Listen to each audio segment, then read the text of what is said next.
spent the last 20 plus years really learning about relationship building. You have had a great conference the last couple of days, great keynotes, great sessions. One thing is absolutely obvious: your passion. Let me share with you just a little bit of the story of why this is relevant my day as an Army officer. I was in the Army Medical Department doing patient administration. So I was doing public affairs, computers, and if any of you know anything about the military, I had 25 additional duties. One of them was safety officer. I went to the obligatory half-day training where I learned about how to avoid paper cuts, how to make sure that the cutter with the long blade was pushed down, doors were closed, and of course, the very terrible desk drawers were closed. I remember the day very specifically. It was the middle of the afternoon, and I got a phone call from one of the senior colonels in my office. "There's a terrible smell." I said, "Okay, sir, what's the problem?" "Well, you have to let us go." I said, "Sir, I'm just a lieutenant.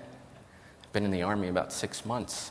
What do you want?" He goes, "Well, the colonel that's supposed to be in charge is gone. The deputy is gone. You have to decide whether or not to release our staff."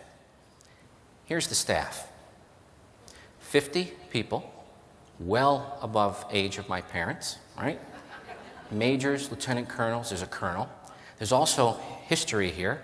The very first reserve brigadier general nurse, if any of you know her, Dorothy Pocklington, worked in my office as a civilian. All healthcare providers, nurses, dietitians, pharmacists, you name it, they worked in my office. Out of 50 people, I was the second from the bottom. They're looking at me to make a major decision to release 48 people. So I had the pressures of, on one side, business, and on the pressures of the other side, taking care of the people that are there. So it's very much the same as risk management, patient or business. I made some phone calls, found out it was just a terrible smell as a byproduct of another office, doing some research. So I decided to opt on the side of patient care. I figured no matter what trouble I'm going to get, they can't kick me out. They're not going to send me to jail. And I'll get in trouble. I had 48 people relying on me. I did not sleep a wink that night. I figured tomorrow I would be in so much trouble. Here's a picture of the trailer that we were in. Yes, a trailer. It's called T60A, T for temporary.